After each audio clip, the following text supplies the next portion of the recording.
ओम सच्चिदानंद रूपाय विश्वोत्पत्त्यादिहेतवे तापत्रय विनाशाय गोविंदाय नमो नमः।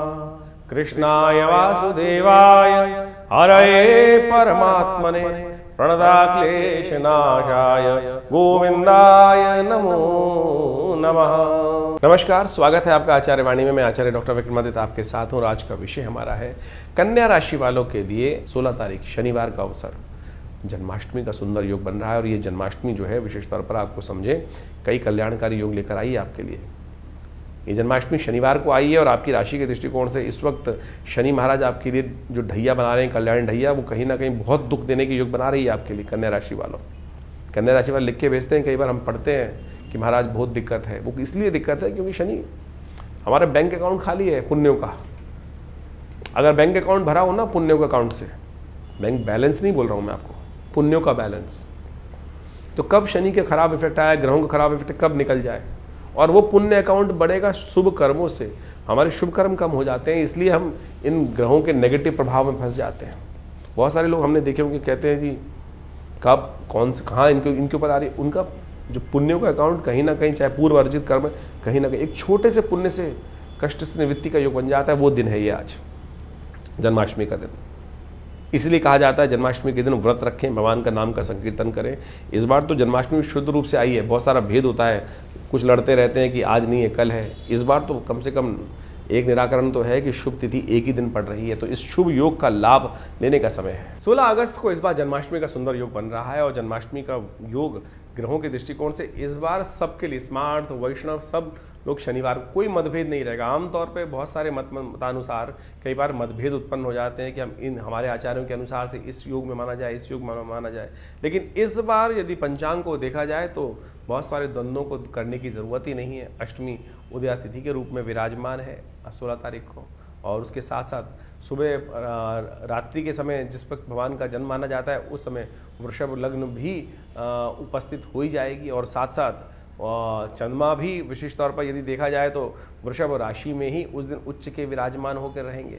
और इसके साथ साथ एक बात, और ग्रहों का योगायोग और भी बड़ा सुंदर ये बन रहा है कि रोहिणी नक्षत्र वो भी रात्रि के अंतिम पहर में जाकर भोर काल से पहले पहले उपस्थित होने के योग बना लेगा। दिल्ली के पंचांग के अनुसार से देखें तो बहुत सारे ग्रहों का योगायोग इसी प्रकार से बन रहा है। तो क्या स्मार्ट, क्या वैष्णव, क्या संप्रदाय, समस्त लोगों के लिए ये सुंदर तिथि है। भगवान सुंदर का अभिषेक करें, भगवान का विशेष तौर पर पूजन करें। ओम नमो भगवते वासुदेवाय पुरुष सूक्त के द्वारा भगवान को सुंदर रूप से स्नान कराएं और उनका पूजन करें। षोडश विधि के अनुसार से षोडश जो हमारे पूजा पाठ के तरीके हैं उन सब के द्वारा सहस्रसी रेखा पुरुखा सहस्राक्ष सहस्रपात सभो में गंग सर्वात्पित्वात्रोतिष्ठ, इसी के द्वारा भगवान का अभिषेक दूध से, दही से, समस्त पंचामृत से भगवान का अभिषेक कराकर भगवान को वस्त्र अलंकृत करते हुए सुंदर रूप से भगवान का स्तवन करना। कहा जाता है कि आप कुछ और करें ना करें, कम से कम भगवान की जन्माष्टमी के अवसर पर भाद्रपद मास के कृष्ण पक्ष की अष्टमी के दिन अवश्य उपवास रखें।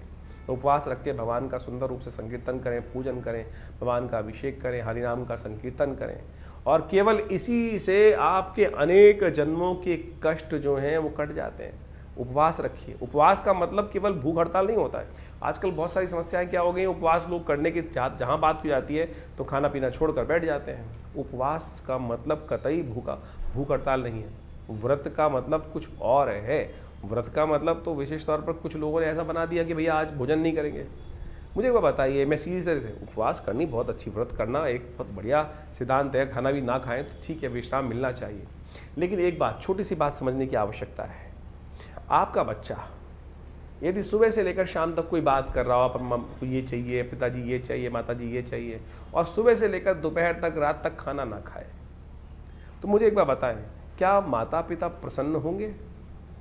या माता पिता विशेष तौर पर उनका खून नहीं चलेगा कि बच्चा खाना नहीं खा रहा है, और भगवान आपके माँ बाप प्रसन्नता से अपने जीवन यापन कर पाएंगे? नहीं कर पाएंगे। तो शास्त्र में कुछ भ्रांतियां उत्पन्न हो गई हैं। लोगों ने भूख हड़ताल को व्रत मान लिया है। व्रत का वास्तविक अर्थ जो है वो है उपवास। वास का मतलब है रहना, उप यानी जहां से हो, जहां रह रहे हो वहां से हटने का प्रयास करो, कहीं और वास करो, वहां से अपने आप को उठाओ और प्रभु के सानिध्य में जाकर वास करने का प्रयास करो। शांति से प्रभु का स्मरण करो, सात्विकता के साथ रहो, प्रभु के श्री चरणों में निवास करो, तब तो व्रत हुआ, तभी तब तो उपवास हुआ, नहीं तो केवल भूख हड़ताल हुई, नहीं तो जिद हो गई। तो आपको खाली ना खाना, खाना ना खाना भी एक प्रकार से व्रत कहा जा सकता है, लेकिन कुछ कालांतर में ऐसी भ्रांति उत्पन्न हो गई है बहुत सारी चीज़ों ने कि भूख हड़ताल, पेट को कुछ नहीं देना, उसी को हम व्रत मान के बैठ गए हैं। लेकिन और उस दिन एक समझे कि जिस दिन खाना नहीं खाया, कुछ नहीं किया, उस दिन क्या होगा, और बाहर की चीज़ सब खा लेंगे, कुट्टू के आटे से लेकर पता नहीं क्या क्या, पकौड़ी, चाट पकौड़ी इत्यादि समस्त खाने की व्यवस्था बना लेंगे। तो फिर वो क्या हुआ, फिर तो वो कुछ और ही हो गया ना।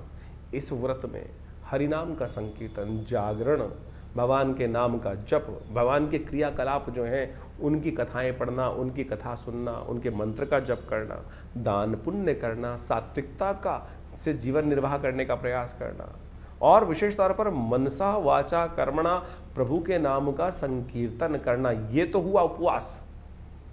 तो अब आप देख लीजिए आप क्या कर रहे हैं। तो परमात्मा की कृपा प्राप्त करने के लिए फिर कहते हैं लोग संकट नहीं हरे, कष्ट नहीं हरे, तो ऐसे में कष्ट कहाँ हरेंगे। तो इसलिए इस बात को समझें कि इस जन्माष्टमी पर हम भगवान का षोडशोपचार पूजन करें। हमने विवेकानंद योगाश्रम में इस दिन विशेष भगवान का पूजन रखा है शाम के समय, जो करीब करीब यज्ञ के साथ आरंभ होगा और भगवान के पूजन के साथ सुंदर व्यवस्था बनेगी। भगवान को विशेष तौर पर षोडशोपचार पूजन कर कर उनका विभिन्न प्रकार से, विभिन्न औषधियों से उनका अभिषेक रहेगा, भगवान का पूजन रहेगा, भगवान के नाम का संकीर्तन रहेगा, कीर्तन पूजा पाठ सबकी व्यवस्था है। आप अवश्य भगवान के नाम के संकीर्तन में उस दिन पधारें आश्रम पर, विवेकानंद योग आश्रम में। प्रभु की कृपा से सुंदर कल्याण का अवसर बनेगा। भगवान के नाम का संकीर्तन कर कर हमारे इस आश्रम पे, जिसमें पिछले करीब करीब आप मान के चलें 50-60 सालों से नित्यप्रति 8 घंटे यज्ञ होता है। माँ भगवती का सुंदर शिव विग्रह, इस दिन भगवती दुर्गा का भी प्राकट्य उत्सव है, आप महामाया जी का भी प्राकट्य उत्सव माना जाता है, जो भगवान कृष्ण के साथ ही उत्पन्न हुई थी। भगवती दुर्गा की उपासना इस दिन विशेष तौर पर की जानी चाहिए, और भगवती दुर्गा के साथ साथ भगवान कृष्ण की सुंदर उपासना कर कर इस संसार में शांति स्थापित करने के लिए, कष्टों को निवारण करने के लिए, बिना भगवती की, बिना शक्ति की उपासना किए बिना भगवान की कृपा नहीं होती।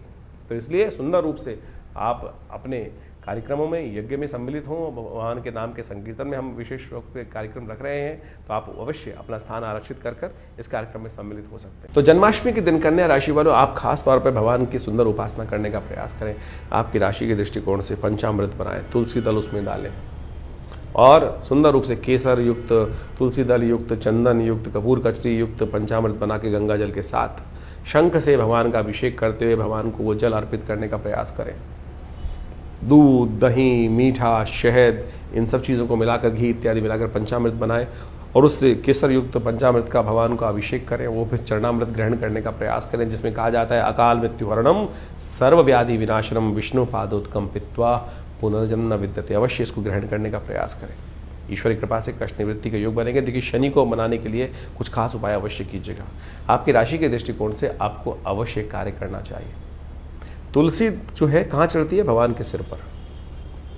तो आपकी राशि के दृष्टिकोण से आपको क्या करना चाहिए कि जो मोरपंख भगवान को, आपकी राशि के दृष्टिकोण से समझे, जो जरी युक्त वस्त्र है वो भगवान को अर्पित करें, और हरे रंग के वस्त्र भगवान को अर्पित करें। उसमें मोरपंख के साथ तुलसी बांधकर सुंदर रेशमी धागे के साथ वो भगवान को अर्पित करें तुलसी के साथ। और अगले दिन एक काम कीजिएगा, भगवान को वस्त्र जब चेंज करेंगे तो वो मोरपंख और तुलसी निकाल के रख लीजिएगा, फेंक मत दीजिएगा। बहुत सारे लोग ऐसे ही कूड़े में फेंक देते हैं। उस तुलसी दल को बांधकर एक पुड़िया में अपने पर्स में रख लीजिए मोरपंख के साथ। शनि कुछ नहीं बिगाड़ पाएंगे पूरे वर्ष तक आपके लिए। तो ये उपाय अवश्य करने का प्रयास करें। और आपकी राशि के दृष्टिकोण से आपको धनिये से बनी हुई मिठाई भगवान को अर्पित करनी चाहिए। धनिये से बनी हुई मिठाई भगवान को अर्पित करने से, इन दिनों औषधि जो बनती है मिठाइयाँ आमतौर पे घरों में पुराने ज़माने में बनती थी, मगज़ की, गोंद की, धनिये की, इस प्रकार की और नारियल की अलग अलग प्रकार की मिठाइयाँ बनती थी। और ये सब औषधियाँ हैं। आपकी राशि के दृष्टिकोण से धनिये और देसी खांड से बनी हुई जो मिठाई रहेगी वो आपके बहुत सारे विकारों को दूर करने के योग बनाएगी, स्वास्थ्य को लाभ देने के योग बनाएगी। तो उसका लाभ लेते हुए कार्य करें, आपके लिए बहुत अच्छा रहेगा। बात कर लें 17 तारीख रविवार की, और उस दिन नवमी तिथि विद्यमान है। सूर्य परिवर्तन की तरफ जा रहे हैं। आपकी राशि के दृष्टिकोण से बहुत महत्वपूर्ण योग बना रहे हैं। लेकिन ध्यान रखना, इस वक्त शनि खराब चल रहे हैं और सूर्य महत्वाकांक्षा जबरदस्त देने वाले हैं आपकी राशि के दृष्टिकोण से। और ये पूरा एक महीना सूर्य का जो परिवर्तन का योग बन रहा है रविवार के दिन, हृदय नाम के योग के समय में, ये बहुत महत्वपूर्ण है। ऐसे में जो लोग बहुत थोड़ा सा रिस्क वाला काम करते हैं उनको बहुत सावधानी के साथ, आपको ऐसा होगा मनोमस्तिष्क में कि हवाई में बहुत कुछ दिखाई देगा कि मैं ये कर लेता हूँ, ये कुछ लाभ प्राप्ति के योग बन जाएंगे, लेकिन ध्यान रखना हल्के सी गलती कदम कहीं ना कहीं नुकसान कराने के योग बना सकते हैं। तो ये पूरा महीना बहुत ज़्यादा जो रास्ता है पथरीला है, इसमें बहुत सोच समझ के काम करने की ज़रूरत है। जो शेयर में, सट्टे में, किसी प्रकार के रिस्क वाले काम करते हैं उनको तो बहुत सावधान रहना चाहिए। उम्मीद में बड़ा नुकसान ना हो जाए, इस बात का ध्यान रखते हुए कार्य करना है। नित्य प्रति भगवान सूर्य को अर्घ दें, गायत्री का मंत्र स्तवन करते हुए, बुद्धि की देवी गायत्री का स्तवन करते हुए, जी हाँ, जो मंत्र है उसका मानसिक तौर पर स्तवन करें, और हो सके तो एक तांबे के लोटे में पीले पुष्प के साथ रोली लेकर भगवान को नित्य प्रति अर्घ दीजिएगा। कन्या राशि वालों, बहुत ज़रूरी है आपकी राशि के दृष्टिकोण से ये सूर्य का परिवर्तन आपके लिए। और एक काम और करें, आपकी राशि के दृष्टिकोण से आप भगवान को ऐसे में काम करें कि छाते का दान करना चाहिए, और हो सके तो अन्न सतनाजे का दान अवश्य करने का प्रयास करें। इस बार संक्रांति जो है भारत के पंचांग के अनुसार से देखें तो रात्रि में पड़ रही है, करीब करीब 2 बजे के आसपास। तो संक्रांति का पुण्य अगले दिन रहेगा, तो छाता, बरसाती और चप्पल इत्यादि ये सब चीज़ों का दान और सतनाजे का दान ये करना आपके लिए बड़ा श्रेष्ठ है। तो इसको करने का प्रयास कीजिए, इससे भगवान सूर्य प्रसन्न होकर उनके बहुत से कष्ट, आपके जो ग्रह योग परिवर्तन के योग अवश्य बनेगा आपके लिए। 18 तारीख सोमवार का अवसर दशमी तिथि विद्यमान है और आपकी राशि में बहुत महत्वपूर्ण योग बनकर तैयार है, जो आपके लिए कई मामलों में लाभ देने के योग बना रहा है। जितने कदम चलोगे उतनी सफलता मिलने के योग आपकी राशि बनते दिखाई दे रहे हैं। नए कार्यों को करने से बचना चाहिए, क्योंकि इस दिन पंचांग के अनुसार से भद्रा का योग बन रहा है, जो खासतौर पर सुबह 6:30 बजे से लेकर शाम के 5:30 बजे तक रहेगा। तो मुहूर्त होते हुए भी नए कार्यों से बचना चाहिए। गजकेसरी योग बना हुआ है, चलते हुए रूटीन कामों में कई मामलों में आपको पॉजिटिव रिजल्ट्स बनने के योग बनेंगे। 19 तारीख मंगलवार का योग बन रहा है, ग्रह आपके लिए कम से कम 70% अच्छा योग बनाते दिखाई दे रहे हैं। तो ऐसे में आपको मेहनत से भागना नहीं चाहिए। मेहनत से भागोगे तो देखो आपके ग्रह योग इस वक्त ऐसा योग बना रहे हैं, तो खासतौर पर शुक्र बृहस्पति के साथ चंद्रमा युक्त होकर आपकी राशि में बैठा है। थोड़ा जो बुजुर्ग लोग हैं उनको स्वास्थ्य का ध्यान रखने की ज़रूरत है, बहुत ज़्यादा इमोशनली एग्रेसिव नहीं होना चाहिए, वो नुकसान पड़ सकता है। अजय एकादशी है, इस दिन कहा जाता है कि जो भाद्रपद मास की कृष्ण पक्ष की एकादशी होती है वो अजय एकादशी के रूप में जानी जाती है, कृष्ण एकादशी के रूप में जानी जाती है। ऐसे में कहा जाता है कि पूर्व जन्मों में किए हुए जो गलत कार्य हैं उनसे भी आपका पिंड छूट सकता है। तो इस दिन विष्णु सहस्त्रनाम का पाठ करना चाहिए, भगवान विष्णु की उपासना करनी चाहिए, वो आपके लिए श्रेष्ठ रहेगी। 20 तारीख बुधवार का दिन, और इस दिन द्वादशी तिथि विद्यमान है और ग्रहों का परिवर्तन का योग बन रहा है। ग्रह परिवर्तन की तरफ जाएंगे, वो आपके लिए कहीं न कहीं पॉजिटिव रिजल्ट लाने के योग बनाते दिखाई दे रहे हैं। और ऐसे में इस दिन गोवत्स द्वादशी भी है और साथ साथ बुध प्रदोष भी है। बहुत जल्दी बुध के साथ शुक्र जुड़ने वाले हैं, लाभ के स्थान में जुड़ने वाले हैं। महालक्ष्मी योग का योग बन के तैयार होने वाला है। चंद्रमा पहुंच गए हैं, शुक्र बहुत तेज गति से वहां आते दिखाई देंगे अभी, और इसका लाभ आपको मिले तो इसके लिए इससे पहले बुध प्रदोष का योग बन गया है। हो सके तो शाम के समय आपकी राशि के दृष्टिकोण से बड़ा अच्छा रहेगा कि भगवान को इच्छू रस से, गन्ने के रस से अभिषेक करें और गाय के बछड़े को गुड़ खिलाएं इस दिन। ये आपके लिए दोनों कल्याणकारी उपाय हैं, इनको करिए। बहुत जल्दी ईश्वर की कृपा से आपके किए हुए पुण्यों से आपको पॉजिटिव रिजल्ट प्राप्त करने के योग बनेंगे। तो ग्रहों का योगा योग आपने समझा, इस वक्त भाद्रपद का महीना चल रहा है और भाद्रपद के महीने में जो ग्रहों का योगा योग परिवर्तन का योग बनाएगा वो तो आपके समक्ष है ही है, लेकिन एक विशेष योग बन रहा है कि इस भाद्रपद में 5 रविवार का योग बन रहा है। और इस बार राजा भी सूर्य ही हैं, पूरे जो विश्व के राजा हैं, संवत के राजा हैं, और उसके दृष्टिकोण से यदि ग्रहगण प्रभाव देखा जाए तो इस बार पूरे विश्व में अच्छी खासी वृष्टि के योग बन रहे हैं, और वो इतनी ज़्यादा हो गई है, कई जगह लोग परेशान भी हो गए, त्रस्त भी हो गए हैं। और इस बार 5 रविवार का योग भाद्रपद में जो दिखा रहा है वो वास्तविक तौर पे एक बात को भी इंगित करता है कि जो इस वक्त भयावह पूरे विश्व में पानी की त्रासदी चल रही है, अतिवृष्टि होने के योग बन गए हैं, उससे कहीं ना कहीं अब कुछ ना कुछ रास्ता, बचाव का रास्ता बनता भी दिखाई देगा। लेकिन ये कहीं ना कहीं प्रकार से जो भाद्रपद महीने में यदि 5 रविवार पड़ जाए तो एक बात कही जाती है, युद्ध की आशंका, युद्ध की अफवाहें, कहीं ना कहीं मतभेद बहुत ज़्यादा कहीं ना कहीं संसार में बढ़ जाते हैं और कहीं ना कहीं आपस में मनभेद भी होने लगते हैं। इस वक्त विश्व में जिस प्रकार से जो योगा योग बन रहा है वो कहीं ना कहीं आपदाओं का संकेत भी देता दिखाई दे रहा है। और ऐसे में जो अन्न आदि के संबंध में जो कार्य करते हैं उनको भी थोड़ा सावधान रहना चाहिए। तेजी का माहौल बनता दिखाई दे रहा है। विभिन्न अन्न के क्षेत्र जितने भी हैं, खाद्य पदार्थ जितने हैं, गेहूँ इत्यादि, चावल इत्यादि और बहुत सारी और भी जितनी चीज़ें हैं, उन सब में कहीं ना कहीं जो अतिवृष्टि के कारण से जो योग बनते दिखाई दे रहे हैं वो कहीं ना कहीं महंगाई को बढ़ाने की तरफ योग बनाते दिखाई दे रहे हैं। ऐसे में आपकी राशि के दृष्टिकोण से जो योग बन रहे हैं वो आपने अच्छे से समझें। ग्रहों के प्रभाव को जितने जल्दी हम समझ लें और उसके अनुसार से अपने जीवन में सही रास्ता पकड़ लें, ये ज्योतिष का चमत्कारिक प्रभाव है। देखिए, जो सूर्य है वो हर एक स्थिति में एक सही निकलता है, लेकिन हर व्यक्ति पर उसका प्रभाव अलग अलग होता है। ग्रहों का ये परिवर्तन जो योग बनाते हैं, इन सब का प्रभाव सूक्ष्म दृष्टिकोण से हर व्यक्ति को समझ में आना चाहिए। ज्योतिष के दृष्टिकोण से बड़ा सूक्ष्म अन्वेषण है। आपकी जन्मपत्री, आपका जो भाग्य है वो हर व्यक्ति का अलग है। कहीं ना कहीं उस भाग्य पर किस प्रकार का योग बनेगा, ग्रहों का परिवर्तन क्या प्रभाव डालेगा, हर व्यक्ति पर अलग प्रभाव डालता है। एक ही क्षेत्र में रहने वाले, एक ही घर में रहने वाले, यदि हम देखें कि क्या परिवर्तन एक जैसा ही होगा सबके लिए, नहीं, बिल्कुल नहीं होगा। किसी के लिए अच्छा, किसी के खराब। एक ही घर में रहने वाले जो 8, 5, 6 जातक हैं, उन सब पर भी ग्रहों का प्रभाव अलग अलग होता है। तो ऐसे में उस परिवर्तन का प्रभाव आपके ऊपर क्या हो रहा है, राशि के दृष्टिकोण से तो आप समझ ही रहे हैं, लेकिन आपकी जन्मपत्री, आपका जन्म समय, आपका भाग्य बिल्कुल बहुत सारी चीज़ों को बताने में रास्ता बता सकता है। तो ज्योतिष विज्ञान बड़ी सूक्ष्म दृष्टिकोण से देखने की चीज़ें हैं और हम बहुत सारी चीज़ों को समझने का प्रयास करते हैं। बड़ा शोध संस्थान चलाते हैं पिछले करीब 50 सालों में। ज्योतिष के संबंध में, अध्यात्म के संबंध में, भारतीय योग विज्ञान के संबंध में हमारे आश्रम में बहुत सारी रिसर्च, बहुत सारा अनुसंधान, शोध किया गया। 50 से ऊपर पुस्तकें प्रकाशित की गई हैं।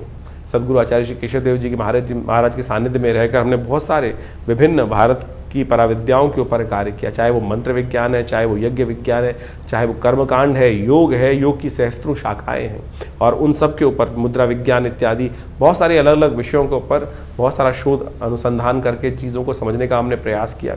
और आप समझें, ज्योतिष एक ऐसा विषय है कि जिसके द्वारा आप बहुत सारे कार्यों का निदान भी कर सकते हैं, डायग्नोज कर सकते हैं। बीमारियों के संबंध में भी आयुर्वेद के साथ साथ ज्योतिष को साथ साथ चलाया गया था।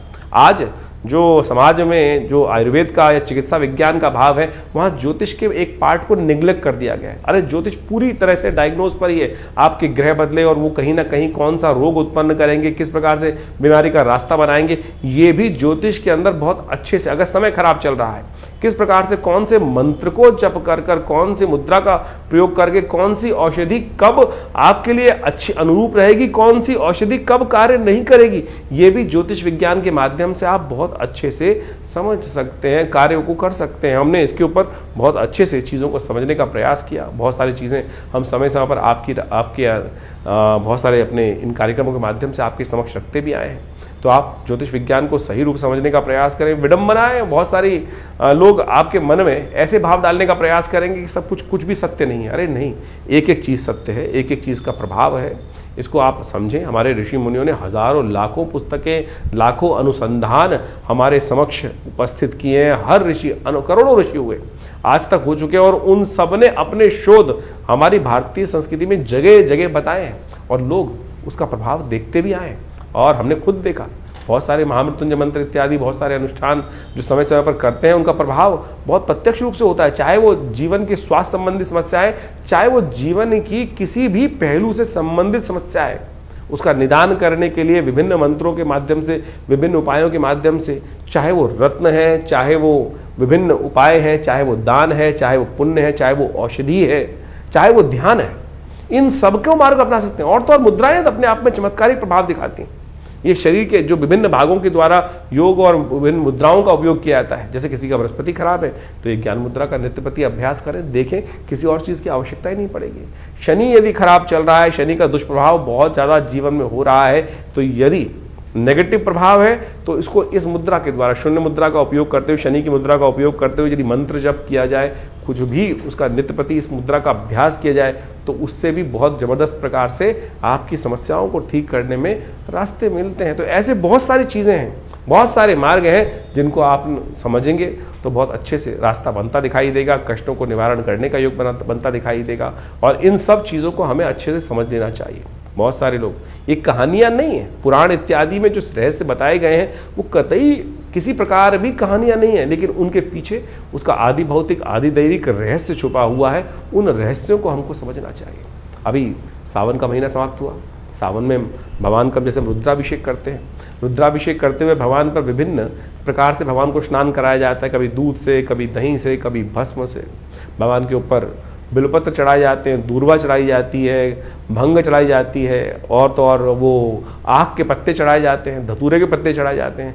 यदि इनको वैज्ञानिक तौर पे आप देखने का प्रयास करेंगे तो इन सब के माध्यम से आप समझे, घास को चढ़ाकर भगवान के ऊपर चढ़ाने का कारण क्या है? उसका मंत्र है कांडात कांडात प्रोहंती। भगवान के ऊपर चढ़ाते हुए इस मंत्र को कहा जाता है। औषध विज्ञान के अनुसार से आपके जो बहुत सारी बीमारी को ठीक करने के लिए, पेट संबंधी बीमारियों को ठीक करने के लिए ये बहुत दिव्य औषधि है। जो घास के ऊपर 3 जो अंकुर, दिरवा अंकुर होते हैं, कहा जाता है गणेश जी एक बार बीमार हो गए थे और ऋषियों ने 108 दूर्वा अंकुर अभिमंत्रित कर कर गणेश जी को दिए, उससे उनको स्वास्थ्य में लाभ प्राप्त हुआ।